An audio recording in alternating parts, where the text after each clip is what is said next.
Mi nieto murió de una sobredosis hace 4 años.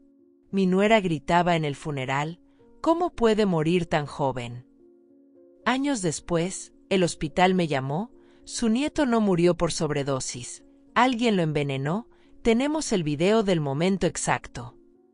Cuando vi el rostro del asesino, era. ¿Puedes imaginar lo que es escuchar esas palabras? ¿Sentir que el suelo se abre bajo tus pies 4 años después de haber enterrado a tu nieto? Yo creí que Breno había muerto porque la vida lo venció, porque los medicamentos lo traicionaron. Pero no. Alguien lo mató. Y ese alguien estuvo llorando en su funeral, abrazando a mi hijo, fingiendo dolor. ¿Cómo se vive con eso? ¿Cómo se duerme sabiendo que la verdad estuvo escondida todo este tiempo? Quédate hasta el final de esta historia, porque lo que descubrí es mucho más oscuro y sorprendente de lo que puedas imaginar. Hoy voy a contar algo que nunca pensé que contaría. Algo que me parte el alma cada vez que lo recuerdo, pero que necesito sacar de aquí adentro. No momento en que decidí contar esto aquí, me di cuenta de lo importante que es tenerte conmigo. Acompáñame hasta el final de mi historia y escribe en los comentarios desde qué ciudad me estás viendo, y suscríbete al canal. Quiero saber hasta dónde va a llegar esta historia. Me llamo Joana Rodríguez, tengo 69 años y vivo en la Ciudad de México. Soy abuela, esposa de Ramón hace 45 años, y madre de Diego. Pero sobre todo, fui la abuela de Breno. Breno era mi nieto. Un muchacho de 22 años con los ojos color miel y una sonrisa que iluminaba cualquier cuarto. Estudiaba arquitectura en la UNAM, siempre con sus planos enrollados bajo el brazo y sus audífonos puestos. Le gustaba el café cargado, las películas viejas y ayudar a su abuelo a arreglar cosas en la casa. Era generoso, estudioso, lleno de planes. Era todo lo que una abuela podía desear. Hace 4 años, Breno murió. El laudo médico dijo que fue una sobredosis accidental de ansiolíticos, que tomó demasiados medicamentos contra la ansiedad y su corazón no resistió. Todos lo creímos. Yo lo creí. Diego, mi hijo, lo creyó. Ramón, mi esposo, también. Lloramos. Enterramos a Breno en el Panteón Jardín y tratamos de seguir viviendo con ese vacío que no se llena nunca. Pero la vida tiene una forma cruel de devolver la verdad. Hace 2 semanas, recibí una llamada del Hospital Santa Elena, el mismo donde Breno había muerto. Era una voz femenina, profesional, que me pidió que fuera al hospital lo antes posible. Que habían encontrado algo importante. Cuando llegué, el olor a desinfectante me golpeó la nariz como una bofetada. Ese olor que te hace recordar todo lo que no quieres recordar. Las baldosas blancas brillaban bajo las luces frías del techo. Mis zapatos hacían un ruido seco contra el piso mientras caminaba por el pasillo largo hacia la oficina de la doctora Méndez. Ella me esperaba con una carpeta sobre el escritorio y una expresión que no sabía si era de pena o de incomodidad. Señora Rodríguez, siéntese por favor, dijo, señalando la silla frente a ella. Me senté. Mis manos temblaban. No sabía por qué, pero algo en el aire se sentía pesado. Hemos estado digitalizando archivos antiguos del hospital, comenzó la doctora, abriendo la carpeta. Y encontramos inconsistencias graves en el caso de su nieto Breno. Mi corazón empezó a latir más rápido. ¿Inconsistencias? ¿Qué tipo de inconsistencias? Ella respiró hondo, como si estuviera preparándose para decir algo que dolía. El análisis toxicológico original no estaba completo. Había sustancias que no fueron identificadas en ese momento. Y además, encontramos una grabación. ¿Una grabación? De la noche en que Breno murió. Las cámaras de seguridad del piso donde él estaba internado grabaron todo. Pero en ese momento, nadie revisó las imágenes. Ahora lo hicimos. Sentí que el aire se me acababa. Mis dedos apretaron el borde de la silla de plástico duro. ¿Qué muestra esa grabación? La doctora Méndez encendió una computadora en su escritorio y giró la pantalla hacia mí. Prepare yourself, señora. Lo que va a ver es perturbador. La pantalla mostró un pasillo oscuro. Era de noche. El reloj en la esquina de la imagen marcaba las 2:47 de la madrugada. Entonces, una figura apareció. Una mujer. Caminaba despacio, con pasos calculados, mirando hacia los lados como si estuviera verificando que nadie la viera. Entró al cuarto de Breno. La cámara del pasillo no mostraba lo que pasaba adentro, pero sí registró el tiempo, casi 8 minutos. 8 minutos eternos. Cuando salió, llevaba algo en las manos, frascos pequeños de medicamentos. Los mismos que Breno tomaba para la ansiedad. Ella cambió los frascos, dijo la doctora, con voz baja. Y agregó algo a la bebida que estaba junto a la cama de su nieto. Las lágrimas empezaron a rodar por mi rostro antes de que yo pudiera controlarlas. ¿Quién es?, pregunté, aunque mi voz sonaba rota. La doctora hizo clic en otra imagen. Un primer plano del rostro de la mujer, capturado por otra cámara cuando salió del cuarto. Y entonces lo vi. Era Mónica, la esposa de mi hijo, la madrastra de Breno. Sentí que el mundo se detenía, que todo lo que conocía se desmoronaba como un edificio viejo bajo un terremoto. Mónica, la mujer que había llorado en el funeral de Breno, que había gritado, ¿cómo puede morir tan joven?, con lágrimas en los ojos, que había abrazado a Diego mientras él sollozaba sin control. Ella lo había matado. ¿Estás segura de que es ella?, pregunté, aunque ya sabía la respuesta. Completamente segura. Ya entregamos esta evidencia a las autoridades. Pero queríamos que usted lo supiera primero. Salí de ese hospital con las piernas temblando y el corazón destrozado. Ramón me esperaba en el estacionamiento, sentado en nuestro coche viejo, un Tsuru blanco que tenemos desde hace 20 años. Cuando me vio, supo que algo terrible había pasado. ¿Qué te dijeron, Joana? No pude hablar. Solo me abracé a él y lloré como no lloraba desde el día del funeral de Breno.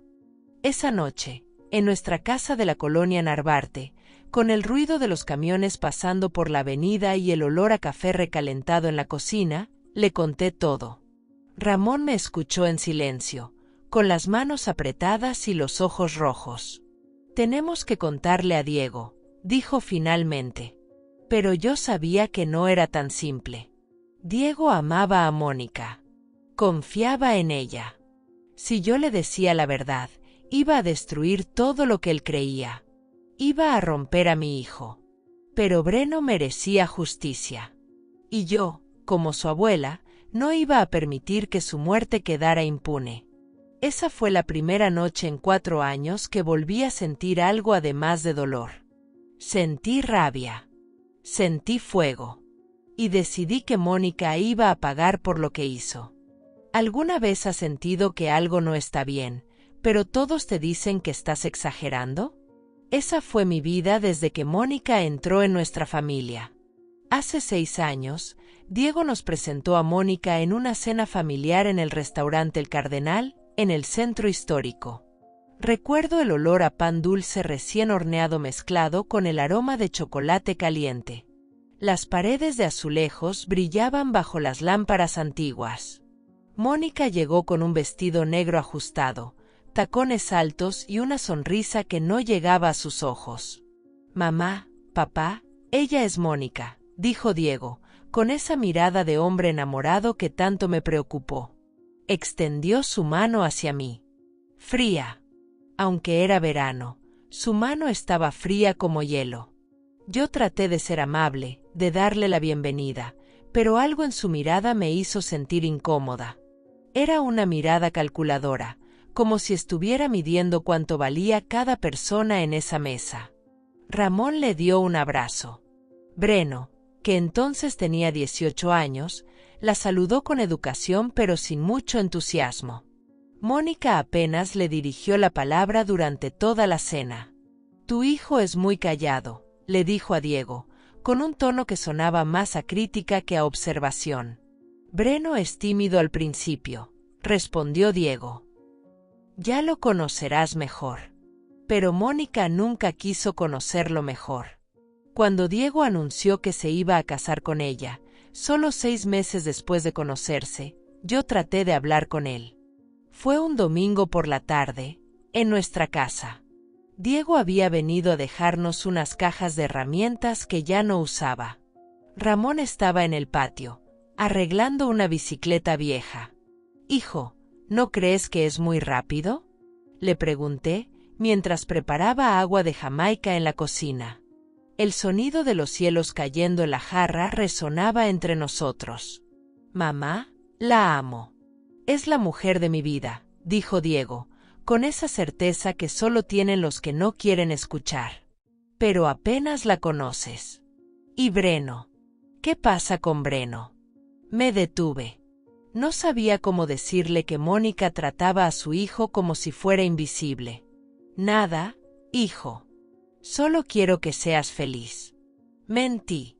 Debí haber insistido. Debí haberle dicho lo que veía. Pero una madre no quiere ser la que arruiné la felicidad de su hijo. ¿Verdad? ¿Tú habrías hablado o te habrías quedado callada? Se casaron 3 meses después, en una ceremonia pequeña en un salón de fiestas de Polanco. Todo era elegante, frío, impersonal. Mónica había organizado cada detalle sin consultar a nadie. Ni siquiera Diego podía opinar sobre las flores o la música. Breno fue al matrimonio, pero se fue temprano. Lo vi salir del salón con las manos en los bolsillos y la mirada triste. Fui tras él al estacionamiento. El aire olía a lluvia reciente y a asfalto mojado. «¿Estás bien, mi amor?», le pregunté, tocando su hombro. Él se giró hacia mí. Sus ojos color miel estaban húmedos. «Abuela, ella no me quiere aquí. Nunca me ha querido». «No digas eso, Breno. Dale tiempo». «No es cuestión de tiempo. Es que, siento que desde que ella llegó, papá es otra persona. Ya no me pregunta cómo voy en la escuela. Ya no me invita a desayunar los sábados como antes». Me partió el corazón escucharlo. Porque era verdad. Diego se había distanciado de Breno desde que Mónica apareció.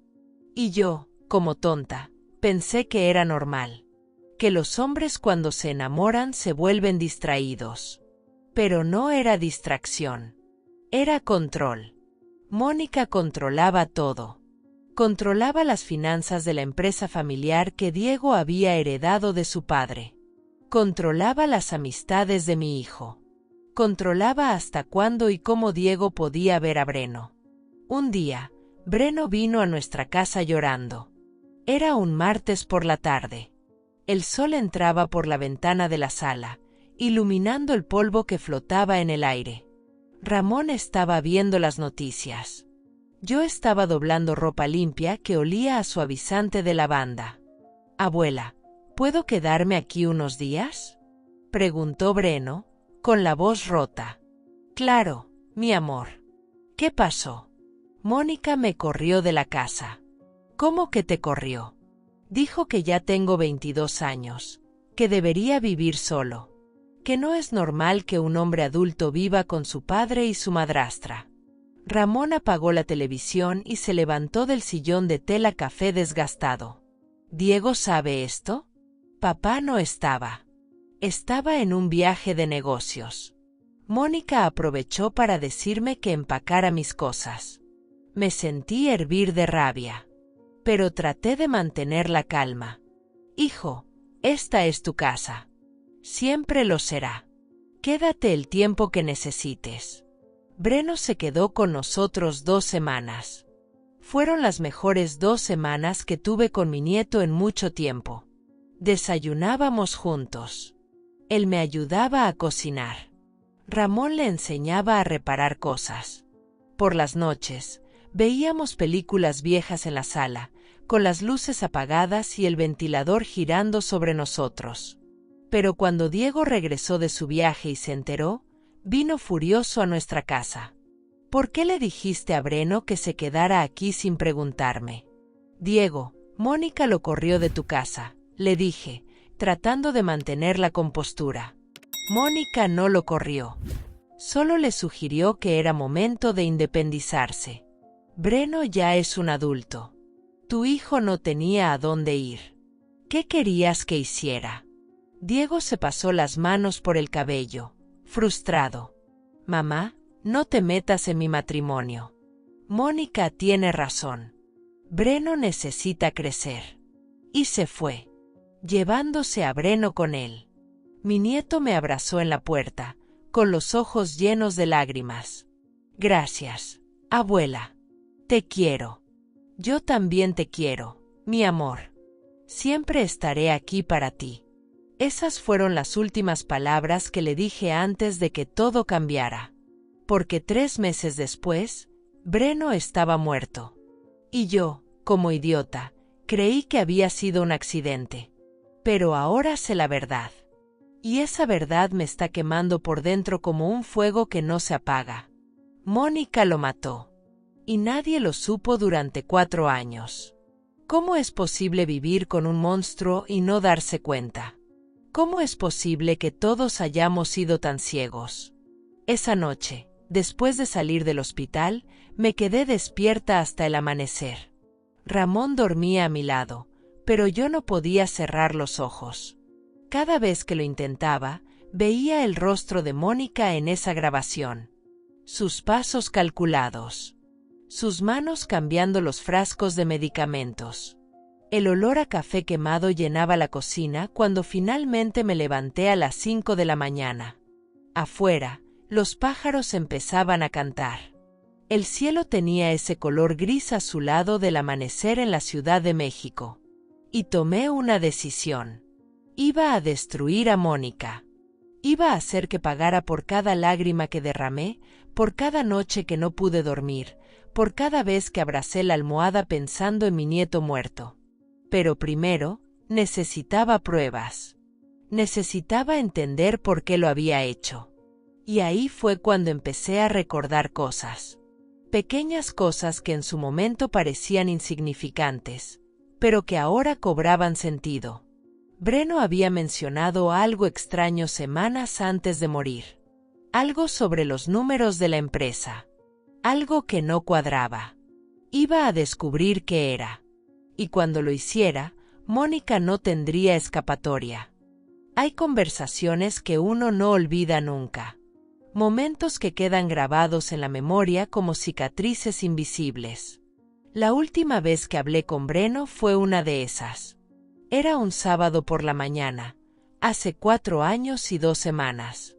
Lo recuerdo perfectamente porque era el día de mi cumpleaños número 65. Breno vino a visitarme temprano, antes de que llegaran los demás invitados. Traía una caja de pan dulce de la panadería La Esperanza, esa que está en la esquina de nuestra colonia. El olor a conchas recién horneadas llenó la sala cuando abrió la caja. Ramón estaba colgando unos globos plateados en el techo. El ventilador giraba despacio, moviendo las tiras de papel crepé que habíamos puesto como decoración. «Feliz cumpleaños, abuela», dijo Breno, abrazándome fuerte. Lo abracé y sentí que algo estaba mal. Su cuerpo estaba tenso, rígido, como si cargara un peso invisible. «¿Qué tienes, mi amor? Te noto preocupado». Él miró hacia los lados, verificando que Ramón no pudiera escucharnos. Luego me tomó de la mano y me llevó a la cocina. El piso de mosaico estaba frío bajo mis pies descalzos. El refrigerador zumbaba en la esquina. «Abuela, necesito contarte algo. Pero no puedes decírselo a nadie. ¿Me lo prometes?» Su voz temblaba. Sus ojos color miel se veían asustados. «Claro, Breno. Sabes que puedes confiar en mí». Respiró hondo. Sus dedos apretaron los míos con fuerza. Creo que Mónica está robando dinero de la empresa de papá. Sentí que el aire se detenía. El sonido del agua goteando de la llave se hizo más fuerte, como si alguien hubiera subido el volumen del mundo. ¿Qué dices? He estado revisando algunos documentos. Papá me pidió que lo ayudara con unos reportes financieros porque andaba muy ocupado. Y encontré transferencias extrañas. Grandes cantidades de dinero que salen de la cuenta de la empresa hacia cuentas que no reconozco. ¿Estás seguro? Sí, abuela. Al principio pensé que eran pagos normales a proveedores, pero empecé a investigar y esas cuentas no existen. Son cuentas fantasma. Y todas están a nombre de Mónica. Mi corazón empezó a latir más rápido. Breno sacó su celular del bolsillo y me mostró unas fotos de documentos. Números, fechas, nombres de bancos. Todo borroso en la pantalla pequeña, pero suficientemente claro para entender lo que decía. ¿Cuánto dinero? Millones de pesos, abuela. Durante los últimos 3 años. Mónica ha estado desviando fondos poco a poco, de manera que papá no se dé cuenta. Sentí náuseas. Me apoyé contra el fregadero de acero inoxidable. Estaba frío contra mis manos. Tienes que decírselo a tu papá, Breno. Él negó con la cabeza. No puedo. Papá está ciego de amor por ella. No me va a creer. Va a pensar que estoy inventando cosas porque no me cae bien Mónica. Pero tienes pruebas. Las pruebas las puedo conseguir, pero necesito más tiempo. Necesito juntar todo antes de hablar con papá. Porque si le digo ahora y ella se da cuenta, va a destruir todo. Va a borrar las evidencias. Lo miré a los ojos. Mi nieto hermoso, inteligente, valiente. Tratando de proteger a su padre de una mujer que resultó ser peor de lo que imaginábamos. Ten cuidado, Breno. Por favor. Si Mónica descubre que sabes algo. No va a descubrirlo, me interrumpió. Voy a ser discreto. En 2 semanas voy a tener todo listo. Y entonces vamos a desenmascarar a esa víbora. Me abrazó otra vez. Esta vez lo abracé más fuerte, como si supiera que sería la última vez. Olía a jabón de avena y a ese perfume barato que usaban los muchachos jóvenes. Su corazón latía contra mi pecho. Te quiero mucho, abuela. Gracias por siempre creerme. Yo también te quiero, mi amor. Más de lo que imaginas. Esa tarde celebramos mi cumpleaños. Comimos pastel de 3 leches. Cantamos. Reímos. Breno se quedó hasta tarde, ayudándome a limpiar después de que todos se fueron. Lavó los platos mientras yo guardaba la comida sobrante en el refrigerador. La espuma del jabón le cubría las manos. El agua corría haciendo ese sonido constante que relaja. Abuela, cuando todo esto termine, quiero llevarlos a ti y al abuelo de viaje. A Oaxaca, tal vez. O a Guanajuato. Algún lugar bonito donde podamos descansar. Me encantaría, mi amor. Pero ese viaje nunca pasó. Porque 12 días después, Breno estaba muerto. Murió en el Hospital Santa Elena, oficialmente por una sobredosis de ansiolíticos. Pero ahora sé que fue asesinado. Que Mónica lo envenenó para proteger su secreto. Para proteger el dinero que estaba robando. ¿Has sentido alguna vez que puedes ver el pasado con una claridad dolorosa? Que cada detalle cobra sentido de repente, como si alguien encendiera una luz en un cuarto oscuro. Yo ahora veo todo. Veo cómo Mónica lo manipuló todo desde el principio. Cómo se acercó a Diego no por amor, sino por dinero. Cómo alejó a Breno porque él era un obstáculo. Cómo fingió tristeza en el funeral mientras por dentro celebraba haber eliminado al único que podía destruirla. Esa noche, después de recordar esa conversación, supe que tenía que actuar rápido. Mónica era inteligente, calculadora, peligrosa. Si ella se enteraba de que yo sabía la verdad, podría desaparecer. Podría destruir las pruebas. Podría escapar. No iba a permitirlo. Me levanté de la cama, dejando a Ramón dormido. Caminé hasta el cuarto que había sido de Diego cuando era niño y que ahora usábamos como bodega. Busqué entre cajas viejas hasta encontrar lo que necesitaba, una caja de zapatos donde guardaba recuerdos de Breno. Fotos, cartas, dibujos que me había hecho cuando era pequeño. Y ahí, al fondo, encontré algo que había olvidado, una USB. Breno me la había dado ese día de mi cumpleaños, antes de irse. Guárdala, abuela, por si algo me pasa. Yo había pensado que estaba exagerando, que era paranoia de un muchacho estresado por la universidad y los problemas familiares. Pero no era paranoia. Era precaución. Conecté la USB a mi laptop vieja. La pantalla se iluminó mostrando una carpeta llena de archivos. Documentos bancarios, transferencias, correos electrónicos. Todo lo que Breno había descubierto sobre Mónica. Las pruebas estaban ahí. Completas. Perfectas. Indestructibles. Y yo tenía en mis manos el arma para destruir al monstruo que mató a mi nieto. El día del funeral de Breno fue el peor día de mi vida. Hasta que descubrí la verdad y se convirtió en el segundo peor día. Era un martes de octubre. El cielo estaba gris, como si hasta el clima supiera que algo terrible había pasado. El panteón jardín olía a tierra mojada y flores marchitas. Había llovido durante la madrugada, y los charcos reflejaban las nubes como espejos rotos en el suelo. Yo llevaba un vestido negro que me quedaba grande. Había perdido peso durante los 3 días que Breno estuvo en coma en el hospital. No podía comer. No podía dormir. Solo podía rezar y esperar un milagro que nunca llegó. Ramón me sostenía del brazo mientras caminábamos hacia la tumba. Sus dedos apretaban mi codo con fuerza, como si tuviera miedo de que yo también desapareciera. El pasto estaba húmedo y resbaloso. Mis zapatos negros se hundían en la tierra blanda. Diego estaba frente al ataúd. Mi hijo parecía un fantasma. Tenía los ojos rojos e hinchados. La corbata torcida. El traje arrugado. Parecía que había envejecido 10 años en 3 días. Y a su lado estaba ella. Mónica. Vestía de negro, pero no un negro simple.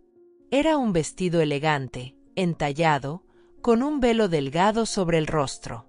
Como si fuera la viuda. Como si ella fuera quien más había perdido. Sus zapatos de tacón alto brillaban a pesar del lodo. Su bolsa era de piel cara. Incluso en un funeral, Mónica lucía impecable. El padre Gonzalo empezó la ceremonia. Su voz ronca se mezclaba con el sonido del viento entre los árboles. Leía versículos de la Biblia que no lograba escuchar completos porque el llanto me cortaba la respiración. Entonces, Mónica empezó a llorar. No fue un llanto discreto. Fue un llanto dramático, performático. Se cubrió el rostro con las manos y empezó a sollozar fuerte, tan fuerte que todos voltearon a verla. Diego la abrazó de inmediato, y ella se dejó caer contra su pecho como si no pudiera sostenerse sola. ¿Cómo puede morir tan joven?, gritó, con voz quebrada. Era solo un niño. Tenía toda la vida por delante. La gente murmuraba. Algunas señoras sacaron pañuelos. Yo la miraba desde mi lugar, con una mezcla de incredulidad y asco. Porque algo en su actuación me parecía falso. Demasiado ensayado. Demasiado perfecto. ¿Alguna vez has visto a alguien fingir emociones? Hay algo en los ojos que no engaña. Los ojos de Mónica estaban secos. Sí, hacía ruidos de llanto. Sí, su cuerpo temblaba.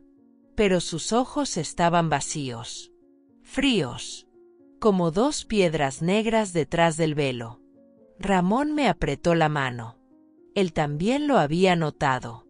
Después de que bajaran el ataúd, la gente empezó a acercarse a Diego para darle el pésame. Mónica se quedó a su lado, recibiendo abrazos y condolencias como si fuera parte de la tragedia, como si tuviera derecho a estar ahí. Una de las amigas de Diego, Carmen, se acercó a ella. «Mónica, siento tanto tu pérdida. Sé que amabas a Breno como si fuera tu propio hijo». Mónica asintió, limpiándose lágrimas inexistentes con un pañuelo de seda blanca. «Lo amaba con todo mi corazón. Era un muchacho maravilloso. No puedo creer que se haya ido. Mentirosa, mentirosa, mentirosa». Esa palabra golpeaba en mi cabeza como un martillo. Quería gritar. Quería arrancarle ese velo y decirle a todos que ella nunca amó a Breno, que lo trató como basura, que lo corrió de su propia casa.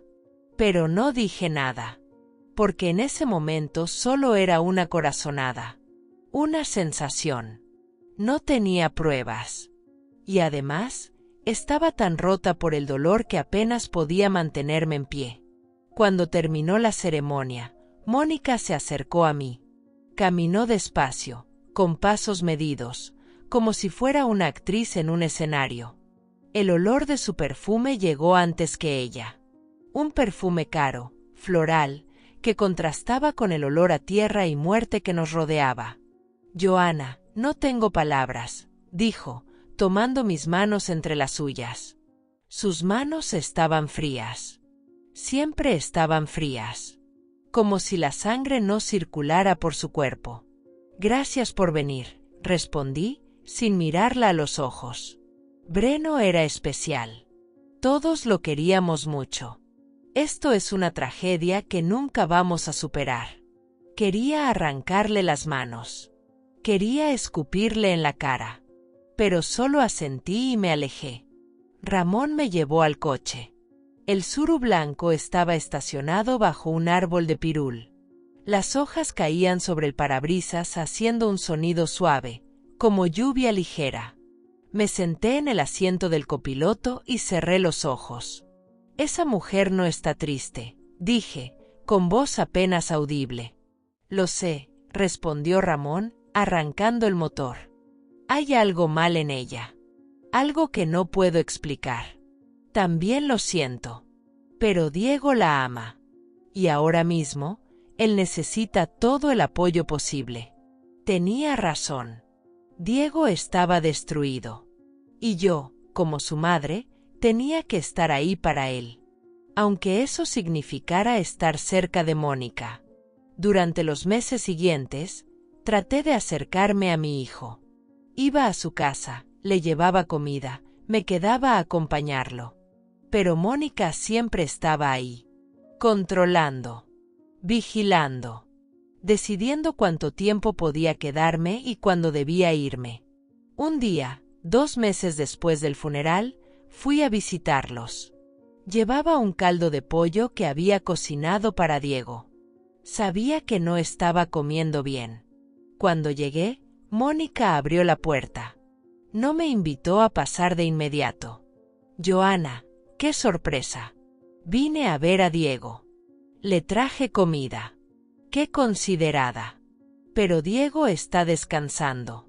Ha tenido una semana muy pesada en el trabajo. Solo quiero saludarlo. No me voy a quedar mucho tiempo». Mónica se quedó en la puerta, bloqueándome el paso. Su mirada era dura, calculadora. «Creo que es mejor que regreses otro día. Diego necesita espacio. Todos necesitamos espacio para sanar». Y cerró la puerta. Me quedé ahí parada, en el pasillo del edificio, con el caldo tibio entre mis manos. El pasillo olía a detergente de pino. Las luces fluorescentes zumbaban sobre mi cabeza. Esa fue la primera vez que Mónica me cerró la puerta en la cara. Pero no fue la última. Ahora entiendo por qué lo hacía. Tenía miedo de que yo descubriera algo. Tenía miedo de que Breno me hubiera contado sus sospechas. Tenía miedo de perder el control. Pero ya no tiene que temer. Porque yo ya sé todo. Y voy a hacer que pague. Breno fue internado en el Hospital Santa Elena un domingo por la noche. Diego me llamó a las 11 de la noche, con la voz desesperada. Mamá, Breno está en el hospital. Ven rápido. No preguntamos nada. Ramón y yo nos vestimos en segundos y salimos corriendo hacia el suru. Las calles estaban vacías. Solo se escuchaba el sonido de nuestro motor viejo y las llantas contra el pavimento mojado. Había llovido otra vez. Cuando llegamos al hospital, el olor a desinfectante nos golpeó. Ese olor que te hace saber que algo malo está pasando. Las luces blancas del techo eran tan brillantes que dolían los ojos. El piso de linóleo gris brillaba como si acabaran de trapearlo. Diego estaba en la sala de espera, caminando de un lado a otro. Tenía el cabello revuelto y la camisa mal abotonada. Cuando me vio, corrió hacia mí. ¿Qué pasó?, pregunté, abrazándolo. No sé, mamá. Breno me llamó hace 2 horas diciendo que se sentía mal, que tenía dolor de cabeza y náuseas. Fui a recogerlo a su departamento y lo encontré tirado en el piso del baño. Estaba consciente, pero no podía moverse bien. ¿Dónde está ahora? Los médicos lo están revisando. Dijeron que parece una intoxicación, pero no saben con qué. Ramón puso su mano en el hombro de Diego. Va a estar bien, hijo. Los doctores van a cuidarlo. Nos sentamos en las sillas de plástico duro de la sala de espera. El reloj en la pared marcaba las 11:40. Cada minuto parecía una hora. El sonido de las máquinas médicas llegaba desde los pasillos. Pitidos constantes que te recordaban que la vida es frágil. Entonces llegó Mónica. Entró por la puerta principal con tacones altos que hacían eco en el pasillo. Llevaba un abrigo negro sobre un vestido de casa. Su cabello estaba perfectamente peinado. Su maquillaje intacto. Como si hubiera tenido tiempo de arreglarse antes de venir. ¿Quién se arregla cuando recibe una llamada de emergencia a medianoche? Se acercó a Diego y lo abrazó. Pero no fue un abrazo de esposa preocupada.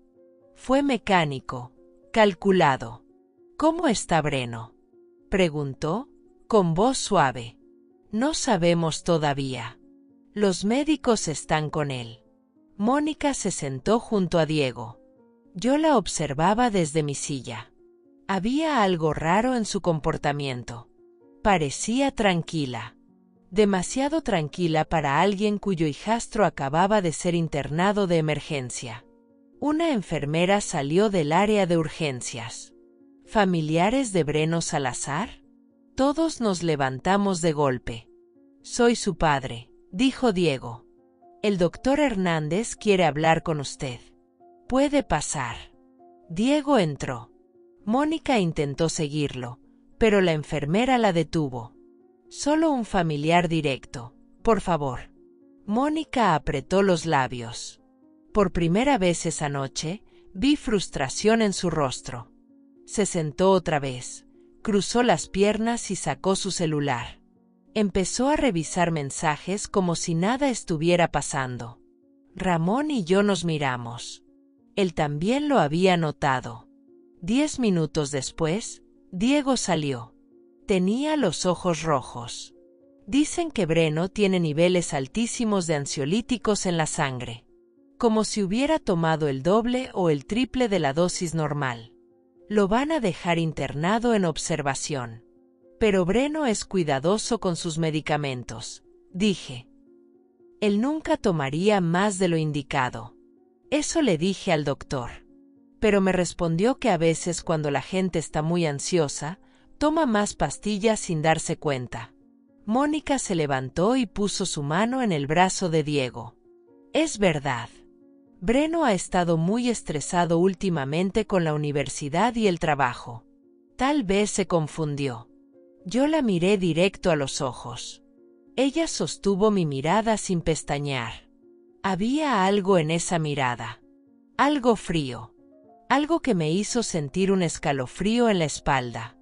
Nos dejaron pasar a verlo a las 2 de la madrugada. Breno estaba en una cama del tercer piso, conectado a un suero y a monitores que pitaban constantemente. Su piel estaba pálida. Tenía ojeras profundas. Pero estaba despierto. «Abuela», susurró cuando me vio. Corrí hacia él y tomé su mano. Estaba fría y sudorosa. «Estoy aquí, mi amor. Todo va a estar bien». «No tomé muchas pastillas», dijo, con voz débil. «Solo tomé las de siempre. No sé qué pasó». «Lo sé, Breno. Lo sé». Diego se acercó del otro lado de la cama. «Hijo, tienes que descansar. Los doctores van a cuidarte». «Papá, hay algo que necesito decirte». «SHHH, no hables ahora. Ya habrá tiempo después». Breno me miró con desesperación, como si quisiera decirme algo importante, pero no pudiera. Sus labios temblaban. Sus ojos se llenaron de lágrimas. «Abuela, descansa, mi amor. Mañana hablamos». Mónica entró al cuarto. Se quedó en la puerta, observando. No se acercó. No tocó a Breno. Solo observaba. Una enfermera nos pidió que saliéramos para dejar descansar al paciente. Nos fuimos a casa prometiéndole a Breno que volveríamos temprano por la mañana. Pero cuando regresamos al día siguiente, Breno ya no estaba consciente. Había entrado en coma durante la madrugada. Y 3 días después, murió. Los doctores dijeron que su cuerpo no resistió, que la intoxicación fue demasiado severa, que no pudieron hacer nada. Firmamos papeles. Escuchamos condolencias. Organizamos el funeral. Y nadie cuestionó nada. Nadie revisó las cámaras de seguridad. Nadie sospechó de Mónica. Hasta ahora. Ahora sé que esa noche, mientras todos dormíamos, mientras confiábamos en que los médicos lo cuidarían, Mónica entró a su cuarto. Cambió sus medicamentos. Le dio veneno. ¿Has sentido alguna vez que podrías haber evitado algo terrible si hubieras prestado más atención? Yo me hago esa pregunta todos los días. ¿Por qué no me quedé en el hospital? ¿Por qué no insistí en pasar la noche ahí? Tal vez Breno estaría vivo. Tal vez podría haberlo protegido. Pero no lo hice. Y ahora cargo con esa culpa. Aunque sé que la única culpable es Mónica. Ella planeó todo. Ella lo ejecutó. Ella fingió tristeza mientras enterrábamos a mi nieto. Y yo voy a hacer que pague. Por cada lágrima. Por cada noche sin dormir. Por cada vez que Diego preguntó por qué su hijo había muerto. Voy a destruirla. Como ella destruyó a Breno. Como destruyó a nuestra familia. La justicia viene. Y yo soy quien la va a traer. Hay momentos en la vida donde tienes que elegir entre quedarte callada o hacer lo correcto. Ese momento llegó para mí 3 días después de ver el video en el hospital. Era viernes por la tarde. Estaba sentada en la mesa de la cocina con la USB que Breno me había dejado. Ramón preparaba café. El olor fuerte y amargo llenaba el espacio. Afuera se escuchaban los gritos de los niños jugando en la calle. La vida seguía para todos menos para nosotros. ¿Qué vamos a hacer?, preguntó Ramón, sentándose frente a mí.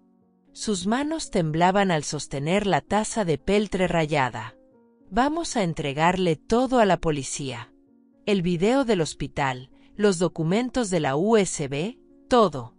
Pero Diego tiene que saber la verdad. Aunque le duela. Aunque lo destruya. Breno merece justicia. Ramón asintió. Tenía los ojos húmedos. En 45 años de matrimonio, solo lo había visto llorar 3 veces. cuando nació Diego, cuando murió su madre y cuando enterramos a Breno. Mónica va a negar todo, dijo. Va a manipular a Diego. Va a decir que estamos inventando cosas porque nunca la aceptamos.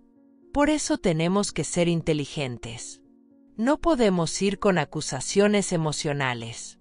Tenemos que llevar hechos, pruebas, fechas exactas. Abrí mi libreta vieja de pasta dura, esa donde apunto las recetas y las cuentas del mercado. Empecé a escribir una lista. Mi letra temblaba sobre el papel. Primero, el video del hospital mostrando a Mónica entrando al cuarto de Breno. Segundo, los documentos bancarios que probaban el robo de dinero. Tercero, el testimonio de que Breno había descubierto el fraude días antes de morir. Necesitamos un abogado, dije. Alguien que nos ayude a presentar esto correctamente. Conozco a alguien. Roberto Fuentes, el esposo de mi prima Leticia. Es abogado penalista. Llámalo. Mientras Ramón hacía la llamada, yo releí los documentos de la USB por tercera vez. Cada transferencia bancaria era una puñalada. Mónica había robado más de 3 millones de pesos en 3 años. Poco a poco. Con paciencia. Con frialdad. ¿Cuánta maldad puede caber en una persona? ¿Cómo se vive sabiendo que mataste a alguien por dinero? Roberto Fuentes aceptó reunirse con nosotros el lunes siguiente. Vivía en la Colonia del Valle, en un edificio antiguo con paredes de cantera. Su oficina estaba en el primer piso. El lugar olía a libros viejos y a tabaco de pipa. Las estanterías llegaban hasta el techo, llenas de códigos legales con lomos gastados. Era un hombre de unos 60 años, con bigote canoso y lentes de armazón grueso. Nos recibió con un apretón de manos firme. Cuéntenme todo, dijo, abriendo una libreta nueva. Le contamos. Desde el principio. Desde que Mónica entró en nuestras vidas hasta la llamada del hospital. Le mostramos el video. Le entregamos la USB. Le explicamos cada detalle. Roberto escuchó en silencio. Solo interrumpía para hacer preguntas específicas. ¿A qué hora fue esto? ¿Quién más estaba presente? ¿Tienen testigos? Cuando terminamos, se quitó los lentes y los limpió con un pañuelo blanco. Es un caso sólido. Muy sólido. El video es evidencia contundente. Los documentos bancarios establecen el móvil del crimen. Si presentamos esto correctamente, Mónica va a prisión. ¿Cuánto tiempo? Pregunté. Por homicidio premeditado y fraude, está hablando de 20 a 40 años. Tal vez más. Sentí un alivio extraño. Como si finalmente pudiera respirar después de estar bajo el agua mucho tiempo. Necesito que firmen algunos documentos, continuó Roberto. Y tenemos que ir juntos a la fiscalía. Pero les advierto, esto va a ser difícil. Diego va a sufrir. La familia se va a dividir. Habrá gente que no les va a creer. No me importa, dije, con una voz que no reconocí como mía. Mi nieto fue asesinado. Y la persona que lo mató no puede quedar libre. Ramón tomó mi mano sobre la mesa. Sus dedos estaban ásperos y cálidos. Roberto asintió. Entonces vamos a proceder. Prepárense porque una vez que iniciemos esto, no hay vuelta atrás. Salimos de su oficina cuando el sol empezaba a ocultarse. El cielo estaba naranja y púrpura. Las calles estaban llenas de gente saliendo del trabajo. Vendedores ambulantes gritaban ofertas. El sonido de los claxones era ensordecedor. Pero yo solo podía pensar en una frase. Una frase que Breno me había dicho hace años, cuando era niño y le enseñaba a no tenerle miedo a la oscuridad. Abuela, tú siempre me proteges. Sí, mi amor. Siempre te protejo. Incluso ahora. incluso cuando ya no estás. Esa se convirtió en mi mantra, mi fuerza, la razón por la que seguía adelante cuando todo dolía demasiado. Esa noche, Ramón y yo cenamos en silencio. Sopa de fideos que preparé sin pensar. El televisor estaba encendido, pero no lo veíamos. Solo era ruido de fondo. ¿Crees que Diego nos perdone?, preguntó Ramón, rompiendo el silencio. No lo sé. Tal vez no. Pero no estoy haciendo esto para que me perdone. Lo hago porque es lo correcto. Va a doler verlo sufrir otra vez. Lo sé. Pero va a doler más saber que dejamos que el asesino de Breno quedara libre. Ramón asintió. No dijo nada más. No había nada más que decir. Al día siguiente empezaríamos el proceso legal. Presentaríamos las pruebas. Enfrentaríamos a Mónica. Y destruiríamos la mentira que había construido durante 4 años. Pero antes de eso, necesitaba hacer algo. Necesitaba visitar la tumba de Breno. Necesitaba decirle que pronto tendría justicia. Fui sola al Panteón Jardín. Era domingo por la mañana. El pasto estaba verde y recién cortado. Olía a tierra húmeda. Los pájaros cantaban en los árboles. Me arrodillé frente a la lápida de mármol gris. Pasé mis dedos sobre las letras grabadas. Breno Salazar. 2002 a 2024, amado hijo, nieto y amigo. Ya casi, mi amor, susurré. Ya casi termina esta pesadilla. Mónica va a pagar. Te lo prometo. El viento sopló suave, moviendo las hojas secas alrededor de la tumba. Y por un momento, sentí que Breno estaba ahí conmigo. Que me escuchaba. Que me agradecía. Me levanté con las rodillas adoloridas y el corazón lleno de determinación. La guerra apenas comenzaba. Pero yo ya había ganado. Porque tenía la verdad de mi lado. El lunes por la mañana, cuando íbamos camino a la fiscalía con Roberto, recibí una llamada. Era Diego. Mamá, necesito hablar contigo. Es urgente. Mi corazón empezó a latir más rápido. ¿Mónica ya sabía algo? ¿Alguien del hospital le había contado? Estoy ocupada ahora, hijo. ¿Puede ser más tarde? No, mamá. Necesito verte ahora. Por favor. Había algo en su voz. Algo que no era normal. Miré a Ramón y a Roberto en el coche. Ellos me miraron esperando mi decisión. Está bien. ¿Dónde estás? En casa. Ven, por favor. Colgué y le expliqué la situación a Roberto. No vayan solos, advirtió. Si Mónica sospecha algo, puede ser peligrosa. Es mi hijo.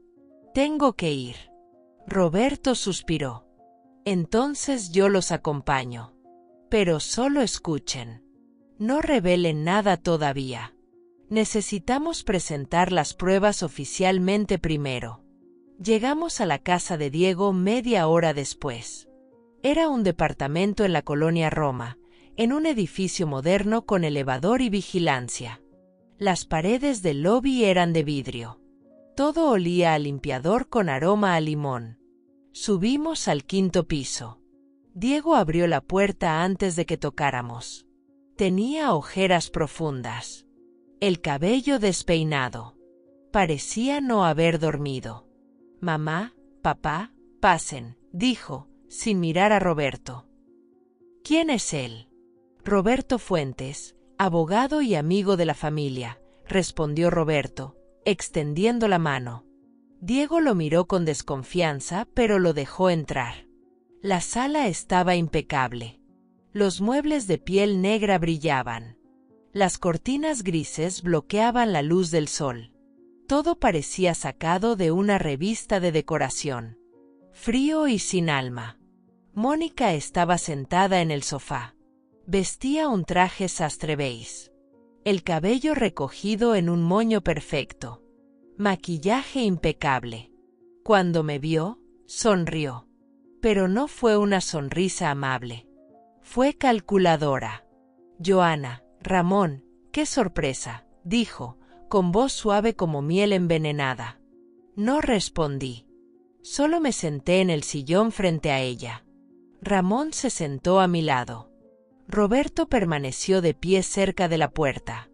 Diego se paseaba nervioso por la sala. Sus zapatos hacían ruido contra el piso de madera. Mamá, Mónica me contó algo muy preocupante. Empezó. Dice que has estado haciendo preguntas sobre ella en el hospital. Que has estado pidiendo expedientes viejos de Breno. Sentí que la sangre se me helaba. ¿Cómo lo supo? ¿Quién te dijo eso? Pregunté, mirando directamente a Mónica. Ella cruzó las piernas y se acomodó el cabello inexistente detrás de la oreja. Un gesto nervioso disfrazado de elegancia. Tengo contactos en el hospital. Una amiga me llamó diciendo que andabas preguntando cosas extrañas. Que pediste ver videos de seguridad. ¿Por qué harías eso después de 4 años? Porque tengo derecho a saber qué pasó con mi nieto. Ya sabes qué pasó. Breno murió por una sobredosis accidental. Todos lo sabemos. Es doloroso, pero es la verdad. Roberto se aclaró la garganta. Señora, la verdad es lo que las pruebas demuestran, no lo que usted dice. Mónica lo miró con ojos fríos. ¿Y usted quién es para venir a mi casa a hablarme así? Soy el representante legal de la familia Rodríguez. Y le sugiero que tenga cuidado con lo que dice. Diego levantó las manos. Basta. Esto no es una pelea legal. Mamá, solo quiero saber por qué estás investigando la muerte de Breno. ¿Qué buscas? Lo miré a los ojos. Mi hijo. Mi único hijo. El hombre que había criado con tanto amor. El hombre que ahora estaba ciego por una mujer que había asesinado a su propio hijo. Diego, si te dijera que hay cosas que no sabes sobre la muerte de Breno, ¿me creerías? ¿Qué cosas? Cosas que cambian todo. Cosas que explican por qué murió realmente. Mónica se levantó del sofá de golpe. Sus tacones resonaron contra el piso. Esto es ridículo. Joana, entiendo que todavía estés en duelo. Todos lo estamos. Pero inventar teorías conspirativas no va a traer a Breno de vuelta. No estoy inventando nada. Entonces, ¿qué estás diciendo? ¿Que alguien mató a Breno? ¿Que fue un asesinato? Es absurdo. Me levanté también. Quedamos frente a frente. Podía oler su perfume caro. Ver cada detalle de su maquillaje perfecto. Sus ojos me miraban con odio apenas contenido. Las pruebas hablan por sí solas, dije. Y muy pronto todo el mundo las va a ver. Diego se puso entre nosotras. Mamá, basta. No puedes venir aquí a acusar a mi esposa sin pruebas. Tengo pruebas. El silencio que siguió fue pesado, como una losa de concreto cayendo sobre todos. Diego me miraba sin entender. Mónica había perdido el color del rostro. ¿Qué tipo de pruebas? Preguntó Diego, con voz apenas audible. Eso lo vas a saber en su momento. Junto con las autoridades. Mónica soltó una risa falsa. Esto es una locura. Diego, tu madre está perdiendo la razón. Necesita ayuda profesional. No me digas loca. Grité, perdiendo la compostura. Tú mataste a mi nieto y lo voy a probar. El grito salió de lo más profundo de mi alma. Ramón se levantó y me tomó del brazo. Joana, cálmate. Pero no podía calmarme. 4 años de dolor explotaron en ese momento. 4 años de cargar un peso que no debía cargar. Diego estaba pálido. Miraba a Mónica y luego a mí, sin saber qué creer. Mamá, ¿qué estás diciendo? Estoy diciendo la verdad. Y si realmente quieres saber qué le pasó a tu hijo, vas a tener que elegir entre creerme a mí o creerle a ella. Mónica se acercó a Diego y lo abrazó. Mi amor, no la escuches. Está confundida. El duelo la tiene mal. Diego se soltó de su abrazo. Por primera vez en años, vi duda en sus ojos. Necesito pensar, dijo. Todos necesitan irse. Ya. Roberto nos indicó que era hora de salir. Caminamos hacia la puerta. Antes de cruzarla, me giré y miré a Mónica una última vez. Ella me devolvió la mirada. Y en sus ojos vi algo que confirmó todo. Miedo. Tenía miedo. Porque sabía que se le acababa el tiempo. En el elevador, Ramón me abrazó. Yo temblaba de pies a cabeza. Lo hiciste bien, dijo Roberto. Ahora ella está nerviosa. Cometerá errores. ¿Y Diego? Pregunté. Diego tendrá que enfrentar la verdad. Le guste o no. Cuando salimos del edificio, el sol estaba alto. La calle llena de gente. El ruido de la ciudad me recordaba que la vida seguía. Pero para Mónica, la vida como la conocía estaba por terminar. 2 días después estábamos en la Fiscalía General de Justicia de la Ciudad de México. El edificio era gris y frío, con pasillos largos que olían a papel viejo y café recalentado. Las sillas de plástico naranja estaban todas ocupadas por gente esperando su turno. Roberto nos guió hasta la oficina del fiscal Martínez. Un hombre de unos 50 años, con traje oscuro y una expresión seria que nunca cambiaba. Tenía las manos manchadas de tinta y una taza de café sobre el escritorio lleno de expedientes. Señora Rodríguez, siéntese por favor, dijo, señalando las sillas frente a él. Ramón y yo nos sentamos. Roberto se quedó de pie junto a nosotros. Coloqué sobre el escritorio la USB que Breno me había dejado y los documentos que había impreso. Esto es todo lo que mi nieto descubrió antes de morir, dije, con voz firme. Pruebas de fraude, desvío de fondos y el móvil del asesinato. El fiscal conectó la USB a su computadora. Sus ojos se movían rápido leyendo los archivos. Cada tanto hacía clic con el mouse. El silencio era pesado. Después de 20 minutos, se quitó los lentes y nos miró. Esto es suficiente para abrir una investigación formal. Con el video del hospital y estos documentos, tenemos caso sólido contra la señora Mónica Vargas. ¿Cuándo la van a arrestar?, preguntó Ramón. Hoy mismo. Vamos a solicitar una orden de aprehensión inmediata. Ella es un riesgo de fuga, tiene recursos económicos robados y posible acceso a vuelos internacionales. Sentí que finalmente podía respirar. Después de 4 años, la justicia llegaba. ¿Puedo estar presente cuando la arresten?, pregunté. El fiscal me miró con una mezcla de compasión y duda. No es protocolo, pero dadas las circunstancias, puedo permitirlo. Como testigo y familiar de la víctima. 3 horas después, 2 patrullas y un coche sin identificación se estacionaron frente al edificio donde vivían Diego y Mónica. Yo estaba dentro del coche del fiscal. Ramón estaba conmigo. Roberto también. Vi cuando los agentes subieron. Pasaron 10 minutos eternos. Luego la puerta del edificio se abrió. Mónica salía esposada entre 2 policías. Ya no llevaba su traje elegante. Vestía pants y una blusa arrugada. El cabello suelto y despeinado. Sin maquillaje. Por primera vez la vi sin su máscara. Gritaba.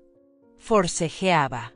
Decía que era un error, que la estaban confundiendo, que ella no había hecho nada.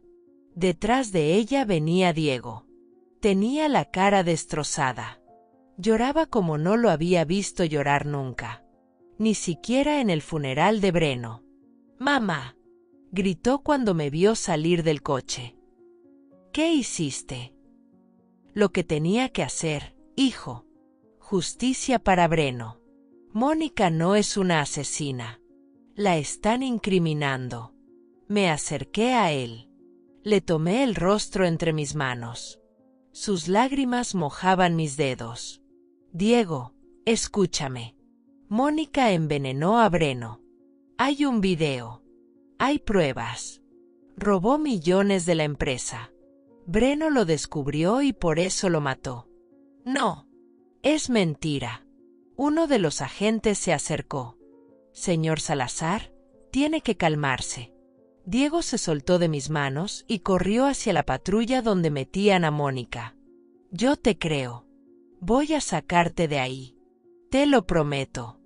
Mónica lo miró.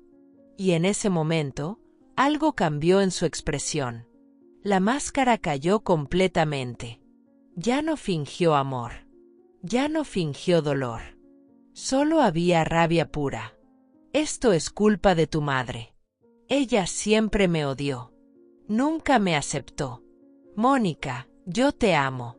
Gritó Diego. Tu hijo era un estorbo. Siempre lo fue. Se metió donde no debía. El silencio que siguió fue devastador. Diego se quedó paralizado. Las palabras de Mónica flotaban en el aire como veneno. Ella se dio cuenta de lo que acababa de decir. Intentó retractarse. No, yo no quise decir. Pero ya era tarde. Diego había escuchado la verdad de su propia boca. Se dejó caer de rodillas sobre el pavimento. Sus sollozos eran desgarradores. Corrí hacia él y lo abracé. Mi hijo roto. Mi hijo destruido. Pero finalmente, mi hijo que conocía la verdad. Lo siento, mamá, lloró contra mi hombro. Lo siento tanto. Tenías razón. Siempre tuviste razón. Ya pasó, mi amor. Ya pasó. Los curiosos se habían reunido alrededor. Vecinos con celulares grabando. Niños mirando desde las ventanas. La patrulla se llevó a Mónica. Sus gritos se perdieron en el ruido de la ciudad. El fiscal se acercó a nosotros. Señora Rodríguez, necesito que venga mañana a declarar formalmente. Y usted también, señor Salazar. Como hijo de la víctima, su testimonio es importante. Diego asintió sin fuerzas. Lo ayudé a levantarse. Ramón lo sostuvo del otro brazo. Vamos a casa, hijo.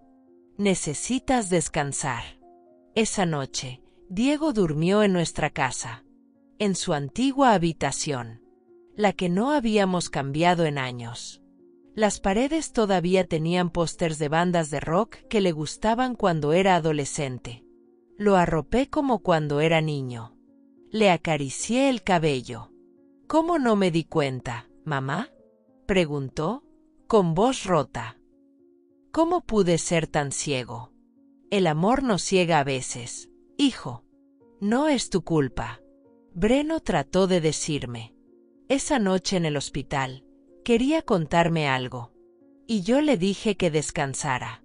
Que ya hablaríamos después. Las lágrimas corrían por su rostro. Pero ya no hubo después. Y ahora él está muerto por mi culpa. No, Diego. Breno murió por culpa de Mónica. Solo de ella. Lo abracé hasta que se quedó dormido. Luego salí del cuarto y cerré la puerta despacio. En la sala, Ramón estaba sentado con una taza de té de manzanilla. Me senté junto a él. Apoyé mi cabeza en su hombro. ¿Crees que Diego se recupere?, pregunté. Es fuerte. Como su madre. Va a doler, pero va a sanar. Pensé en Breno. En su sonrisa. En sus ojos color miel. En la última vez que me abrazó. Saqué del bolsillo algo que había guardado durante 4 años. La pulsera de hilo que Breno me había regalado cuando tenía 10 años. La había hecho en la escuela, en clase de manualidades. Era roja y azul, con mi nombre tejido torpemente. Me la había quitado el día del funeral porque me dolía demasiado verla. Pero hoy me la volví a poner. Ya puedes descansar, mi amor, susurré al aire. Ya hicimos justicia. Y por primera vez en 4 años, sentí paz. El juicio de Mónica Vargas duró 3 meses. 3 meses de audiencias, testimonios, pruebas presentadas una tras otra. Yo estuve presente en cada sesión. Sentada en la misma banca de madera dura, con Ramón a mi lado y Diego al otro. La sala del tribunal olía a papel y a sudor nervioso. Las paredes color crema estaban llenas de retratos de jueces antiguos que nos miraban desde sus marcos dorados. El ventilador del techo giraba lento, moviendo el aire caliente de un lado a otro. Mónica entró cada día con un abogado diferente. Cambió de estrategia legal 5 veces. Primero negó todo. Luego dijo que las pruebas estaban manipuladas. Después alegó problemas mentales. Finalmente intentó culpar a Diego, diciendo que la había obligado. Pero las pruebas eran contundentes. El video del hospital mostraba claramente su rostro. Los documentos bancarios tenían su firma. Los análisis toxicológicos confirmaban el envenenamiento. Y su propia confesión gritada en la calle terminó de hundirla. El día del veredicto, la sala estaba llena. Familiares de Breno, amigos, periodistas, curiosos. Todos querían ver caer a la mujer que había fingido ser víctima durante 4 años. El juez era un hombre mayor de barba gris y voz grave. Leyó el veredicto sin emociones, como si leyera una lista del supermercado. Encontramos a la acusada Mónica Vargas culpable de homicidio premeditado en primer grado. Culpable de fraude agravado. Culpable de falsificación de documentos. La sentenciamos a 35 años de prisión sin posibilidad de libertad condicional. El mazo golpeó contra la madera. El sonido resonó en toda la sala como un trueno. Mónica gritó. Lloró. Maldijo. Tuvo que ser sacada por los guardias mientras insultaba a todos. A mí. A Diego. Al sistema. Al mundo entero. Diego se cubrió la cara con las manos. Sus hombros temblaban. Yo lo abracé fuerte. ¿Ya terminó, hijo? Ya terminó. Amé a la persona equivocada, mamá. Desperdicié años de mi vida. Perdí a mi hijo por ella. Pero ahora Breno puede descansar en paz. Y tú puedes empezar a sanar. Salimos del tribunal bajo el sol brillante de la tarde. Los reporteros nos rodearon con cámaras y micrófonos. Hice una declaración breve. La justicia ha sido servida. Mi nieto Breno ya puede descansar. Y espero que esta historia sirva para que otras familias no confíen ciegamente. Observen. Cuestionen. Protejan a los suyos. Ramón me tomó de la mano y nos abrimos paso entre la multitud hacia nuestro suru blanco que nos esperaba en el estacionamiento. Esa noche cenamos en casa los 3. Preparé el platillo favorito de Breno, enchiladas verdes con pollo y crema. Diego comió en silencio. Había perdido mucho peso durante el juicio. Tenía el rostro demacrado y ojeras profundas. ¿Sabes qué es lo más doloroso?, dijo de repente. Que Breno me lo quiso decir. Vino a mí con sospechas sobre Mónica y yo no lo escuché. Le dije que estaba exagerando. Que Mónica solo quería lo mejor para la familia. No podía saber, Diego. Debí saberlo. Soy su padre. Era mi trabajo protegerlo. Me levanté y me senté junto a él. Tomé su rostro entre mis manos, como hacía cuando era niño y tenía pesadillas. Escúchame bien. La única culpable es Mónica. Ella planeó todo. Ella ejecutó el crimen. Ella mintió. Tú fuiste víctima también. Víctima de su manipulación. Pero Breno está muerto. Sí. Y eso duele. Va a doler siempre. Pero Breno no querría que vivieras en culpa. Él te amaba. Y donde quiera que esté, Sabe que al final hicimos justicia. Diego me abrazó y lloró como no había llorado en meses. Un llanto limpio, liberador. El llanto de alguien que finalmente suelta el peso que cargaba. Los meses siguientes fueron de sanación lenta. Diego empezó terapia. Vendió el departamento donde había vivido con Mónica. Se mudó a uno más pequeño cerca de nuestra casa. Venía a cenar 3 veces por semana. Yo volvía al panteón cada domingo. Llevaba flores frescas a la tumba de Breno. Gladiolas blancas, sus favoritas. Me sentaba en el pasto y le contaba todo. Le contaba sobre el juicio, sobre Diego, sobre cómo poco a poco la familia volvía a respirar. Lo logramos, mi amor, le decía. Mónica va a pagar por lo que te hizo. Y tu papá finalmente está sanando. Un año después del veredicto, Diego conoció a alguien. Patricia, una maestra de primaria con ojos amables y risa sincera. No tenía nada que ver con Mónica. Era simple, honesta, transparente.